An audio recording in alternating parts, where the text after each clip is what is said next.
আমরা মহর্ষি বাল্মীকি রচিত রামায়ণ পাঠ করছি।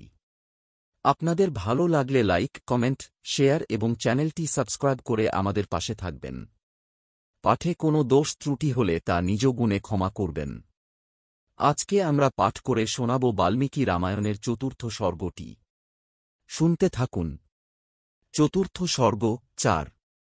মহর্ষি বাল্মীকির ২৪,০০০ শ্লোক সমন্বিত রামায়ণ মহাকাব্য রচনা করে লব এবং কুশকে তা শেখান এবং মুনিদের সভায় ও শ্রীরামচন্দ্রের রাজসভায় সেই রামায়ণ গান করে লব ও কুশের প্রশংসাপ্রাপ্ত হওয়া কাব্যের কথারম্ভরূপেই এই স্বর্গে তার বর্ণনা।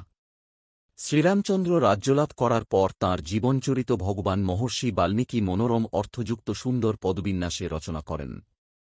এই কাব্যে মহর্ষি ২৪,০০০ শ্লোক, ৫০০ সর্গ এবং ৬টি কাণ্ড ও উত্তরকাণ্ড সহ মোট ৭ কাণ্ড রচনা করেছেন। ২৪,০০০ শ্লোক সমন্বিত ৫০০ সর্গে সপ্তকাণ্ড রামায়ণ রচিত হয়েছে। মহাপ্রাজ্ঞ মহর্ষি বাল্মীকি শ্রীরামচন্দ্রের ভবিষ্যৎ কর্মধারা সহ উত্তরকাণ্ড সমন্বিত সেই মহাকাব্য রচনা করে চিন্তা করতে লাগলেন এমন কে আছে যে এই কাব্য জনসমাজে প্রচার করতে সমর্থ।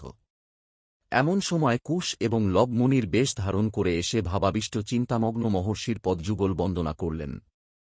মহর্ষি বাল্মীকি আশ্রমবাসী কুশ ও লব ভ্রাতৃদ্বয়কে প্রখ্যাত রাজকুমার, ধর্মজ্ঞ, কীর্তিমান, মেধাবী, শুদ্ধ স্বর্গজ্ঞানসম্পন্ন ও বেদে পারঙ্গম দেখে তাদের দুজনকে বেদ প্রচারে উপযুক্ত বিবেচনা করে গ্রহণ করলেন। রামায়ণ প্রচারে ধৃতব্রত মহর্ষি বাল্মীকি শ্রীসীতার মহৎ চরিত্র অবলম্বনে সমগ্র রামায়ণ মহাকাব্য, যার অপর নাম পৌলস্ত্যবধ বা রাবণবধ, রচনা করেন এবং কুশ ও লবকে শিক্ষাদান করেন। সুখপাঠ্য ও মাধুর্যমণ্ডিত, ত্রিতালযুক্ত সপ্তজাতি ও সুরলয় সমন্বিত এবং শৃঙ্গারাদি রসযুক্ত এই কাব্য কুশ ও লব গান করতে লাগলেন।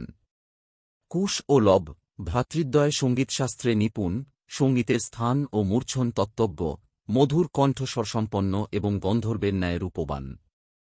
কুশ ও লব ভ্রাতৃদ্বয় রূপবান এবং শুভলক্ষণযুক্ত, মধুর স্বরে আলাপকারী এবং জলবিম্ব থেকে উত্থিত জলবিম্ববৎ তাঁরা যেন শ্রীরামের দেহ থেকে জাত শ্রীরামেরই দুটি প্রতিবিম্ব।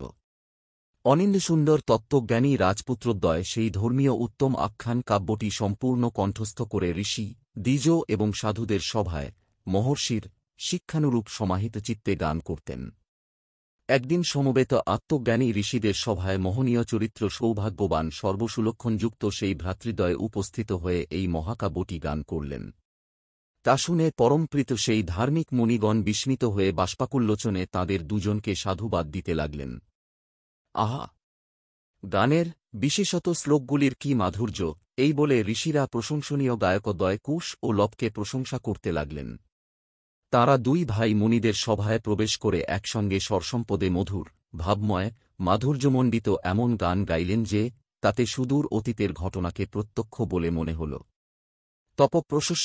তপস্যার জন্য প্রশংসনীয় মহর্ষিগণ কর্তৃক এইভাবে প্রশংসিত হয়ে তাঁরা দুজন, কুশ ও লব, হৃদয়ের দরদভরা অতি মধুর গান করলেন।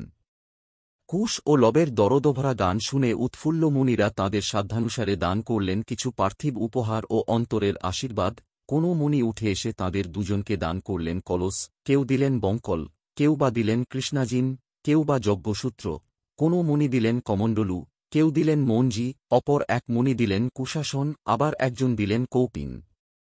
একজন খুশি হয়ে দিলেন কাঠচ্ছেদনের জন্য একটি কুঠার, একজন দিলেন কাষায় বস্ত্র, কেউ বা দিলেন ঋষিবালকের উপযুক্ত চির। একজন দিলেন জটাবন্ধনের জন্য রজ্জু, অপরজন দিলেন যজ্ঞকাষ্ঠ বন্ধনের রজ্জু। কেউ দিলেন যজ্ঞপাত্র, আবার কেউ দিলেন যজ্ঞার্থ কাষ্ঠভার, একজন ঋষি দিলেন যজ্ঞডুমুর কাঠের আসন। একজন মহর্ষি স্বস্তিবচন উচ্চারণ করলেন, আর এক মহর্ষি আশীর্বাদ করলেন আউঃসান হও বলে। সকলেই সত্যাশ্রয়ী ঋষি, সকলেই বালক দুজনকে করলেন বরদান। ঋষিদের উপহার ও বরদান দেখে বোঝা যায় প্রাচীন ভারতে পার্থিব বিষয়ে অপেক্ষা মানসিক উৎকর্ষ লাভই ছিল সকলের কাম্য, তাই তাদের পার্থিব বিষয়ের চাহিদাও ছিল সামান্য। মহর্ষি কর্তৃক বর্ণিত এই আশ্চর্য কাহিনী পরবর্তী কবিদের কাব্য রচনার পরম আশ্রয়। সঙ্গীত বিশেষজ্ঞ হে কুমারদ্বয়, সকলের শ্রুতি সুখকর, আয়ুবর্ধক ও সৌভাগ্য জনক এই গীত তোমরা দুজনে সমাপ্তি পর্যন্ত ক্রমানুসারে সুন্দর গান করেছ। অযোধ্যার গলিতে ও রাজপথে সর্বত্র প্রশংসিত সেই গায়ক ভ্রাতৃদ্বয়কে ভরতাগ্রজ শ্রীরামচন্দ্র একদিন দেখতে পেলেন। শত্রুমর্দনকারী শ্রীরাম সম্মাননীয় ভ্রাতৃদ্বয় কুশ ও লবকে রাজপ্রাসাদে নিয়ে এসে সমাদর করলেন। পরে নিকটে উপবিষ্ট মন্ত্রীগণ ও ভ্রাতৃগণ সমন্বিত দিব্য স্বর্ণসিংহাসনে সমাসীন হয়ে রাজা রামচন্দ্র রূপবান ও বিনয়ী ভ্রাতৃদ্বয়কে দেখিয়ে লক্ষণ, শত্রুঘ্ন ও ভরতকে বললেন, এই দেবপম ভ্রাতৃদ্বয়ের মুখে বিচিত্র পদবিন্যাস ও গভীর অর্থযুক্ত মধুর আখ্যান তোমরা শ্রবণ করো। এই বলে গায়কদ্বয়কে গান করতে বললেন। তাঁরা দুজনও নিজেদের সামর্থ্যানুসারে উচ্চকণ্ঠে স্পষ্ট উচ্চারণে বীণার স্বরের ন্যায় মধুর রাগে গভীর অর্থযুক্ত গান করতে লাগলেন। শ্রবণ সুখকর সেই গান শ্রোতৃমণ্ডলীর শরীর, মন ও হৃদয়কে আহ্লাদিত করল। শ্রীরামচন্দ্র ভ্রাতৃগণকে বললেন, এই ঋষি বালকদ্বয় রাজচক্রবর্তী লক্ষণযুক্ত কুশলী সঙ্গীতশিল্পী হয়েও মহাতপস্বী। তাদের এই চরিতগাথা অভ্যুদয়কর, মহাকল্যাণকর বলে আমার মনে হচ্ছে। এই মহৎ ভাবযুক্ত চরিতগাথা তোমরা মনোযোগের সঙ্গে শ্রবণ করো। তখন শ্রীরামচন্দ্রের বাক্যে উদ্বুদ্ধ হয়ে তাঁরা দুই ভাই মার্গসঙ্গীতের উচ্চাঙ্গসঙ্গীতের বিধি অনুসারে গান করতে লাগলেন। সভায় উপবিষ্ট শ্রীরামচন্দ্র অভ্যুদিত হওয়ার আকাঙ্ক্ষায় ধীরে ধীরে সঙ্গীতের সুরে তন্ময় হয়ে গেলেন।